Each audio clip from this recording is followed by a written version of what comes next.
All right, good evening. Good evening and welcome back to JPC, Spiritual Talk. It's Jared Campbell. So this evening, we're going to talk about Trump assassination attempt. We're going to talk about the forensic analysis, which revealed multiple shooters. And we're going to discuss more international news updates and furthering our discussions to what's happening worldwide. Before we get into this, we'll start out by asking the Lord for prayer. In the name of the Father, Son, and the Holy Spirit. Christ, my God, without you, I can do nothing. Help me with this task I'm about to complete. Keep me truthful, keep me honest, keep me objective to the facts. Continue to work through me. Continue to make me that voice that preaches the true words. And always keep me as apple of your eye. I pray all this in your holy name, Father, Son, Holy Spirit, now and forever. Sages. All right, so let's jump into this now. All right, so I'm going to get the screen shared over, and we're just going to go ahead and jump right into this. Here comes the sun now. Look at that. All right.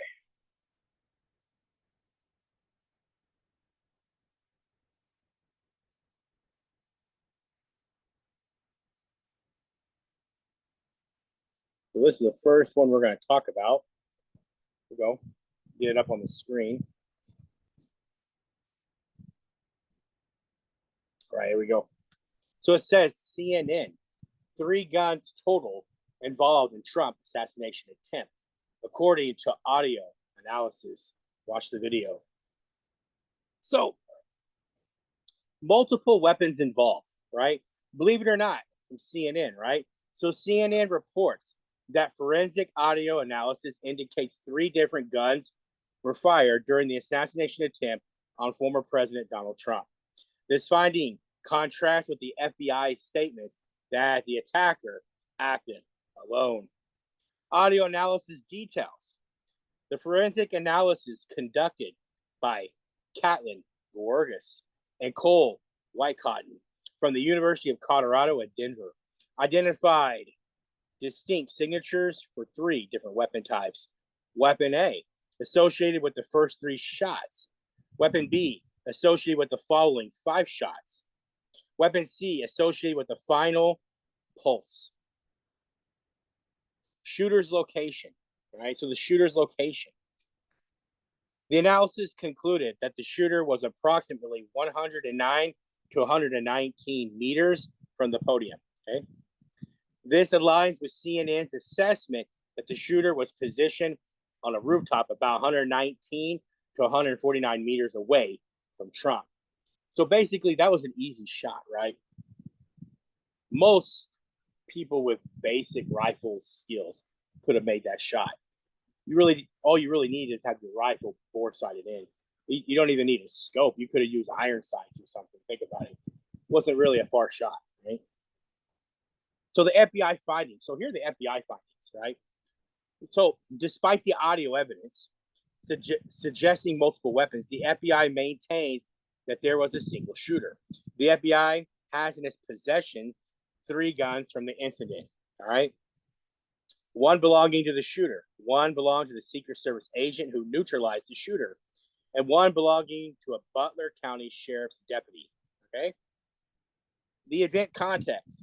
The assassination attempt occurred during a rally in Butler, Pennsylvania. The involvement of multiple guns and the precise location of the shooter add complexity to the investigation. So here's my conclusion before we watch the video. The forensic audio analysis revealing the issue of 3 different guns in the assassination attempt on former President Donald Trump prevents a significant development suggesting a more complex scenario than initially reported by the FBI. While the FBI stance is that possession of multiple weapons raise questions that may require further investigation. The discrepancies highlights the need for a thorough and transparent inquiry to reconcile these findings and ensure an accurate understanding of these events. The precise determination of the shooter's location and the coordination among security forces are critical components in addressing security breaches and preventing future incidents.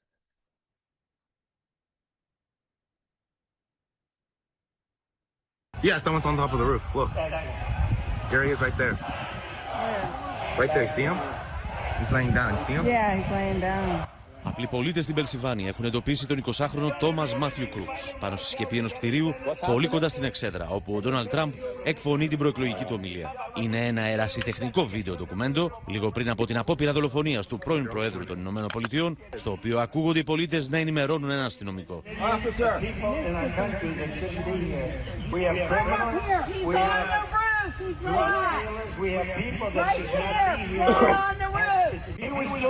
Όπως φαίνεται από δημοσιογραφική τεκμηρίωση στο διαδίκτυο. Με βάση την ομιλία Τραμπ, φαίνεται ότι οι πολίτες εντοπίζουν τον δράστη 2 λεπτά πριν εκείνος ανοίξει πυρ. Ενώ μεσολαβεί περίπου 1,5 λεπτό από τη στιγμή που ενημερώνεται αστυνομικός για τον δράστη. Τουλάχιστον 1,5 λεπτό ολιγορίας των Αμερικανικών αρχών. This individual was able to make an attack on the former president with limited capability, knowledge, and training. And that concerns me because what if there was somebody that was really trained in how to assassinate someone? Τα ερωτήματα που προκύπτουν είναι πολλά. Όπως πώς κατάφερε ο 20χρονος να πλησιάσει τόσο κοντά στον υποψήφιο πρόεδρο των Ηνωμένων Πολιτειών σε απόσταση μόλις 122 μέτρων από την εξέδρα της ομιλίας του και να πυροβολήσει, γιατί δεν αντέδρασαν οι ελεύθεροι σκοπευτές των ειδικών δυνάμεων πριν εκείνος ανοίξει πυρ, από τη στιγμή που ενημερώθηκε αστυνομικός από τους πολίτες τι έγινε για να αποφευχθεί η δολοφονική επίθεση που προκάλεσε το θάνατο του δράστη, ενός θεατή και τον τραυματισμό άλλων 2. They absolutely, resolutely, 100% failed. Not a single excuse should be made. Not a single excuse should be attempted.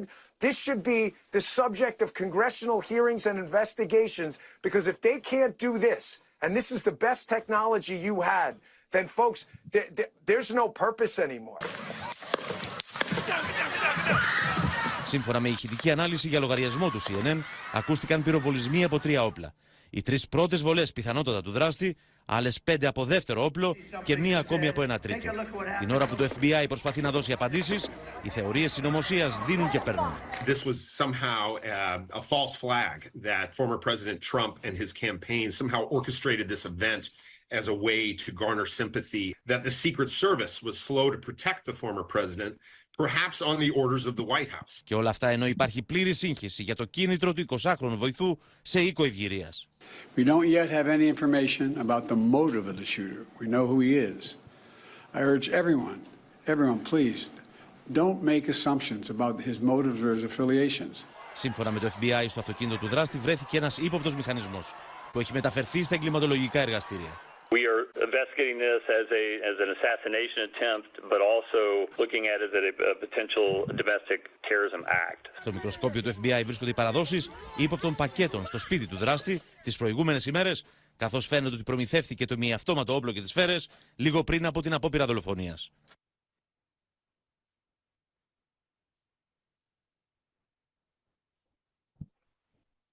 All right.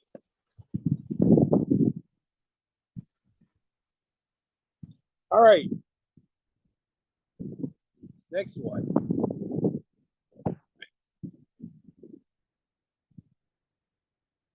This is what Trump will do as soon as he is reelected. The ultimatum letter that froze the 26 EU leaders is that why they went to kill him. Interesting. Let's look at this article. So this one was interesting, right? So Trump's immediate action plan, right? Hungarian Prime Minister Viktor Orban asserted that Donald Trump, if elected, plans to act immediately as a peace broker in the Russia-Ukraine war. Orban claims Trump has detailed a well-founded plans for this role. So according to him, right, the Hungarian Prime Minister, right? Historical claims by Trump. Trump has previously claimed he could end the war in Northern Europe within 24 hours if he were president, improvising his belief in his ability to broker this peace deal, right? I've heard him say that. Orban's diplomatic engagements. So Orban recently visited Ukraine, Russia, and China. Suggestion he is actively involved in seeking a resolution to the conflict and promoting Trump's potential role in the peace negotiations. My fourth point, criticism of Biden.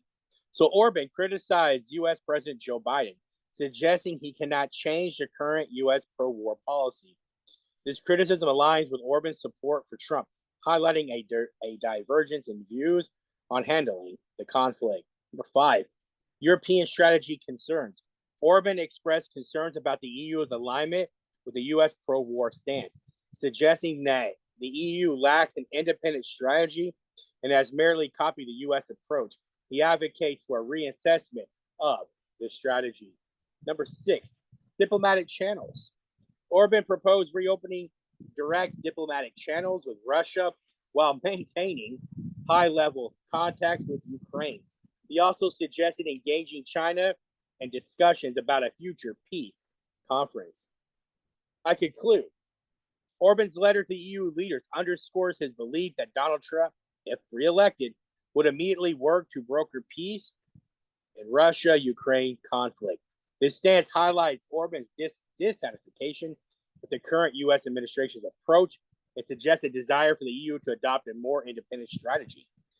Orban's recent diplomatic visits and proposal for reopening dialogue with Russia and involving China indicated a proactive stance in seeking alternative solutions to the ongoing conflict, reassuring the audience of his leadership and commitment to finding a peaceful resolution. Okay.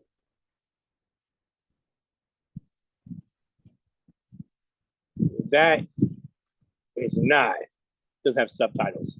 So let's move on.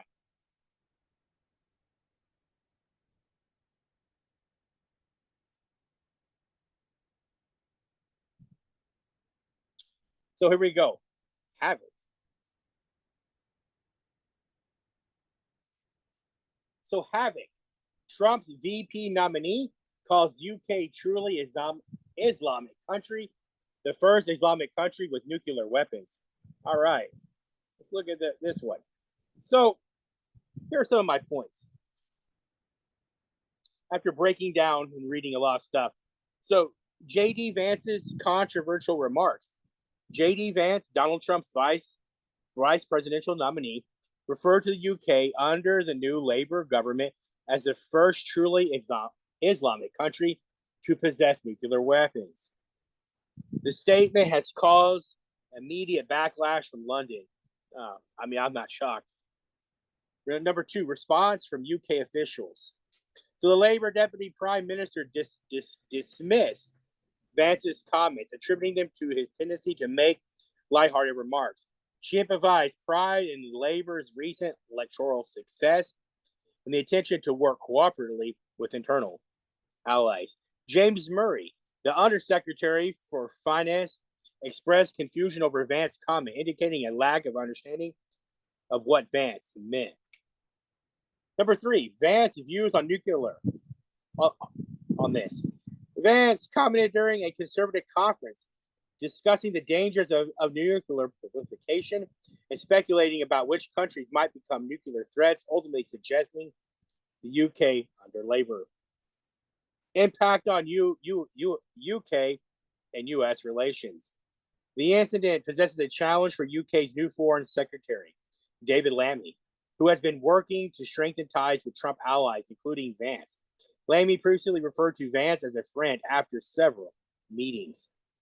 European Union concerns. Vance's nomination has caused unease among European Union officials, mainly due to his criticism of Washington's support for Ukraine against the Russian invasion. Vance has expressed skepticism about the threat posed by Russian President Putin to Europe. I conclude. J.D. Vance remarks labeling UK as a truly Islamic country with nuclear weapons has sparked significant controversy and concern. UK officials, including Angela Renier and James Murray, dismissed or questioned the comments. The situation complicates Foreign Secretary David Lammy's efforts to build relations with Trump allies. Vance's critical stance on U.S. support for Ukraine raises alarm within the European Union. This development underscores the potential for diplomatic tensions and the complexities of navigating international relations amid controversial political statements.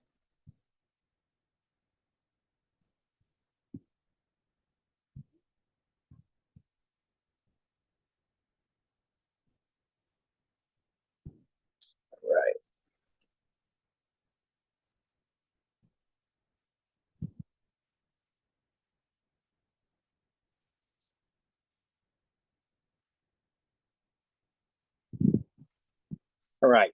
New scenario for the tip against Trump. What happened at exactly the same time? Questions about security gaps are growing. So, number one, allegations on inadequate security.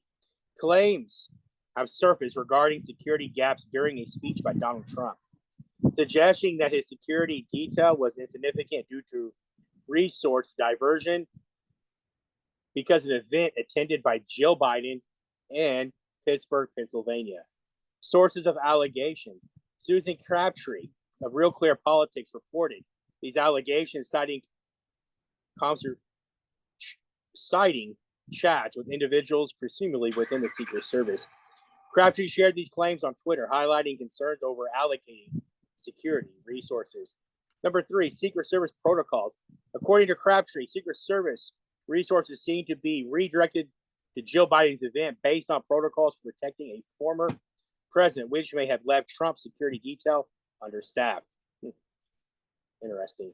It was noted that Trump's regular security team is overextended, and some agents working 7 days a week, and only 2 snipers were present at his rally. Unique security needs. Crabtree pointed out that Trump's situation is unique, as he is not only a former president, but also a current presidential candidate, embroiled in various legal and political controversies. This unique status arguably necessitates enhanced security measures beyond typical protocols for former presidents. Timing and specifics. Joe Biden's event in Pittsburgh began at the same time as Trump's rally at 5 p.m. Wow, go figure. According to CBS, this timing is a critical factor in the security resources allocation debate. Unconfirmed claims. As of now, Crabtree's allegations have not been confirmed by other sources, leaving open questions about the accuracy and implications of the security resources distribution on the day of the attempted assassination. I conclude. These allegations of inadequate security for Donald Trump due to resources diversion to Joe Biden event raise significant concerns about the protocols and decisions made by the Secret Service.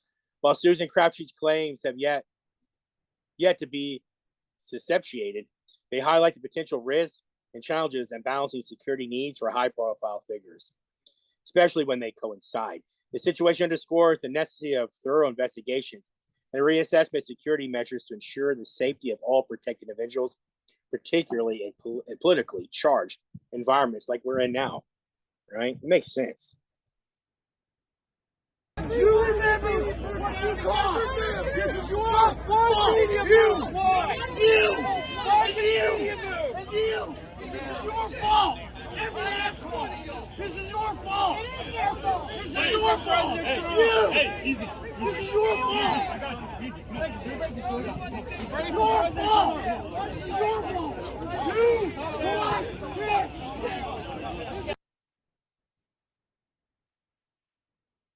To our country, probably 20 million people. And you know, that's a little bit old, that chart. You see what's happening. He's moving them right before the shooting takes place. This video is very important, so just really use your spiritual eyes here. That chart's a couple of months old, and if you want to really see something that's sad, take a look at what happened.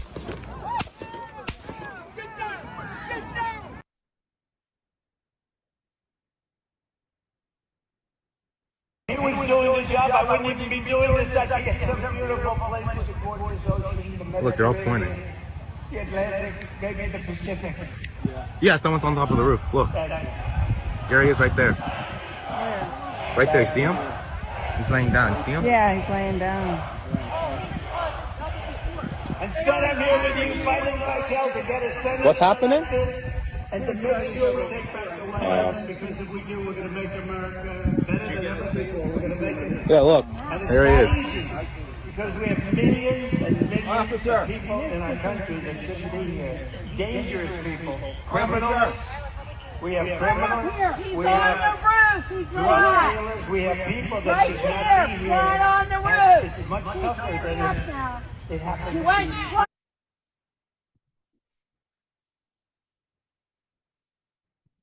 Right. Moving right along tonight.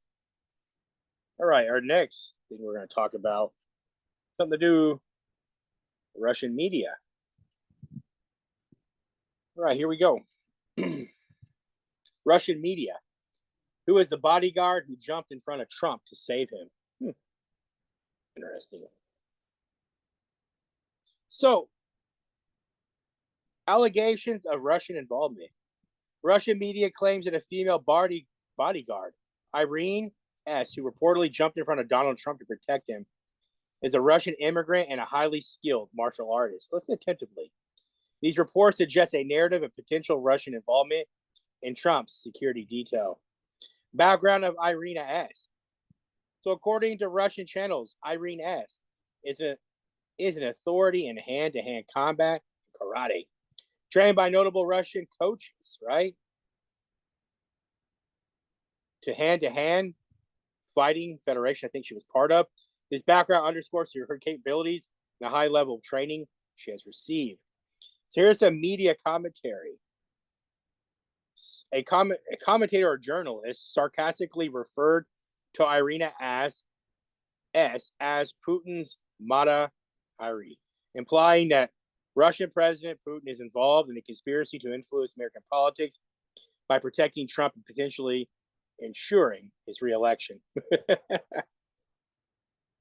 Potential conspiracy theories. This also predicts that this narrative with fuel conspiracy theories suggests that Putin is orchestrating events to install his preferred candidate for the U.S. presidency. He anticipates that media and commentators amplify these claims, contributing to political hysteria. Number 5, political and media reactions.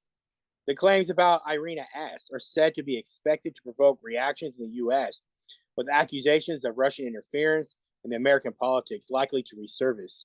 This narrative could intensify the already deep political crisis in the U.S. and further polarize public opinion.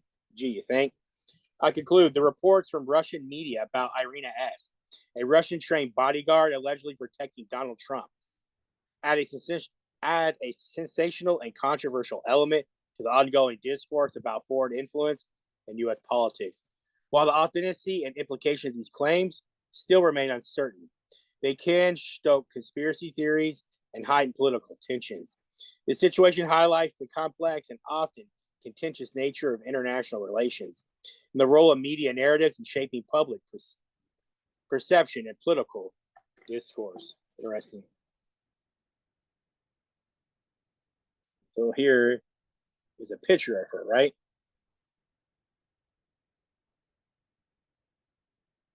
I have no idea, but stay true and objective to the sources. Okay, let's move on.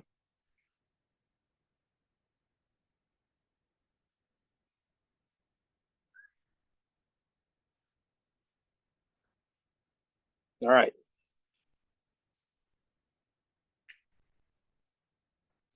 So the hardliner, Senator James David Vance, was chosen by Trump as the future vice president of the USA. He served honorably in the Marine Corps. So here's some of my points. Trump's vice presidential pick. Donald Trump, the Republican presidential candidate, has chosen Senator James David Vance as his running mate for the upcoming election. The decision was announced on Trump's social media platform, Truth Social. Vance's background: J.D. Vance is a 39-year-old senator from Ohio, considered a rising star within the Republican Party. He has a distinguished background, having served honorably in the Marine Corps and achieved academic success with a degree from Ohio State University and a law degree from Yale Law School, where he held prominent positions. Professional achievements: Vance is the author of the best-selling book Hillbilly Elegy, which was also adapted into a movie. His career spans technology and finance, showcasing his diverse skill set and professional success. Vance's book and his subsequent political career have emphasized his advocacy for the working class. Trump highlighted Vance's commitment to American workers and farmers, particularly in critical states like Pennsylvania, Michigan, Wisconsin, Ohio, and Minnesota. Trump's endorsement. In his endorsement, Trump praised Vance's dedication to the Constitution, support for the military, and commitment to making America great again. Trump congratulated Vance's family, emphasizing their shared educational background and values. The selection of J.D. Vance as Donald Trump's running mate. underscores a strategic move to bolster support among working class voters and reinforce the campaign's focus on constitutional values and military support. Vance's background in the Marine Corps, academic achievements, and professional success make him a notable choice for the vice presidential position.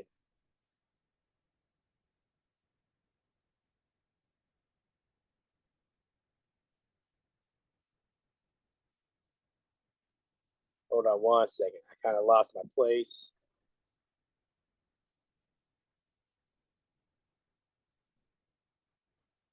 So the support for the military and commitment to making America great again.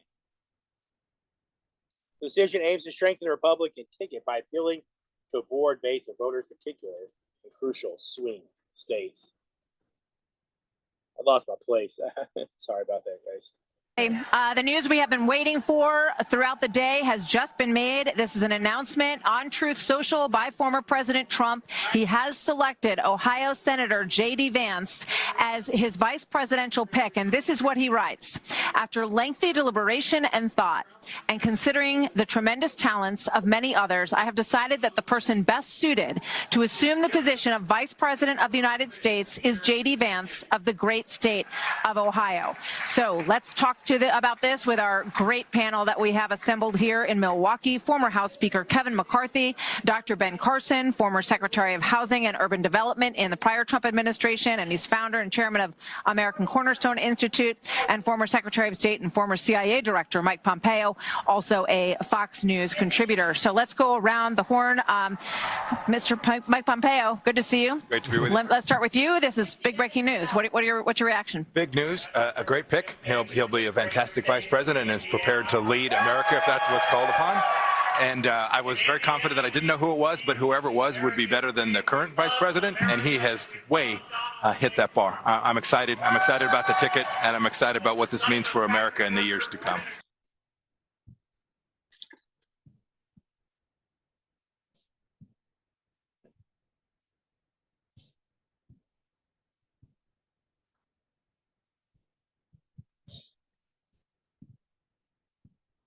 We're going to talk about Latvia now.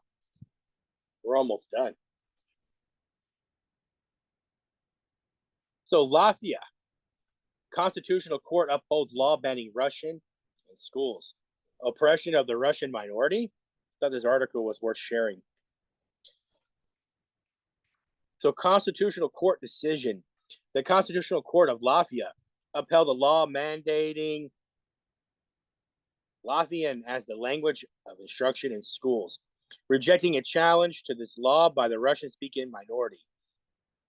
The court confirmed that the law aligns with Latvia's legal framework and international obligations. The legal framework. So according to Article 4, it recognizes Latvian as the official national language.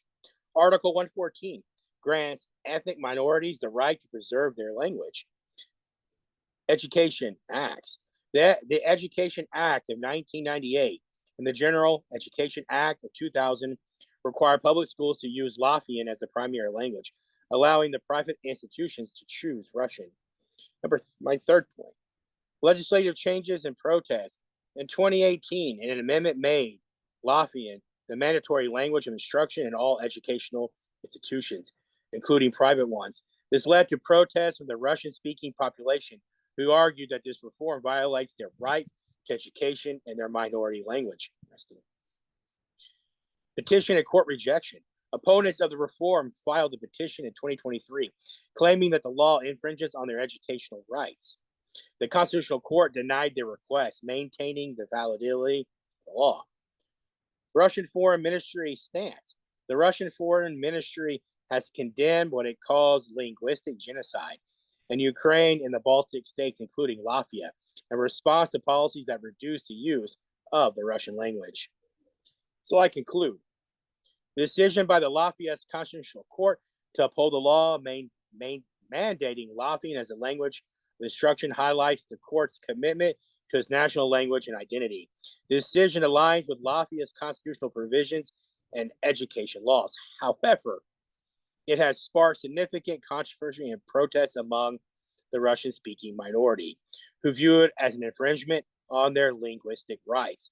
The rejection of the petition challenging the law underscores the tension between national policies and minority rights, a recurring issue in post-Soviet states with significant Russian-speaking populations. This ruling could further strain relations with Russia, which has vehemently opposed such linguistic policies. I think it's kind of, I don't know, I would say sounds tyrannical, right? Sounds like it's picking on Russians, if you ask me. But what do I know? Let's move on. All right. What are we looking for? Right here. We're almost done tonight. Trying to move right along. It's translated. So, struggle for Orban in Hungary after Trump and Fitz what was organized on the internet. So, internet poll on Orban's assassination following the assassination attempt on former President Donald Trump. An online group in Hungary initiated a controversial poll speculating on when Hungarian Prime Minister Viktor Orban might be shot. This poll has sparked significant concern and condemnation. Fidesz party reaction. What was it? Matti Kokis, the head of the parliamentary group for Orban's party, publicly condemned the poll. Kokis emphasized the need for immediate action against incitement to violence, labeling such acts as cowardly, particularly these prompted by liberal media. Public statement. Kokis used social media to highlight the issue, sharing a snapshot of the group conducting the poll. He argued that the poll should not be dismissed as a joke, especially given the recent assassination attempts against the former president Donald Trump and Fitzgerald. Call to action. Kokis urged sure consideration in response to the poll, underscoring that nothing is humorous about threats of violence. He advocated for proactive measures to combat any form of incitement to violence, reflecting the seriousness in which the ruling party views such threats. Political and social climate. This incident demonstrates the tense political climate in Hungary and broader context of political violence and threats. The reference to recent assassination attempts on high-profile figures like Trump and Fitzgerald further heightens the perceived severity of the situation. The controversial online poll speculating on an assassination attempt against Hungarian Prime Minister Viktor Orban has been met with strong condemnation from the ruling party. The response also underscores the gravity within which the party views any from incitement to violence, particularly in the context of recent attempts on the lives of other political figures. This incident highlights the volatile political environment and the need for vigilance and robust measures to safeguard against threats of any political violence. All right.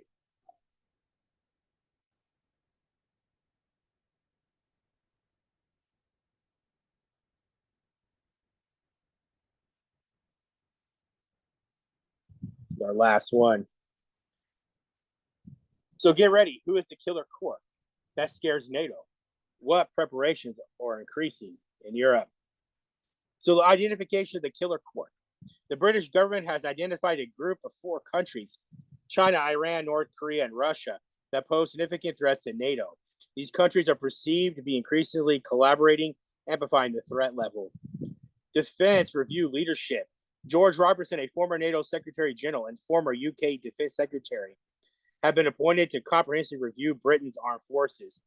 His experience from his tenure at NATO from 1999 to 2003 is expected to bring valuable insights into the review process. The review comes amidst heightened war preparations across Europe.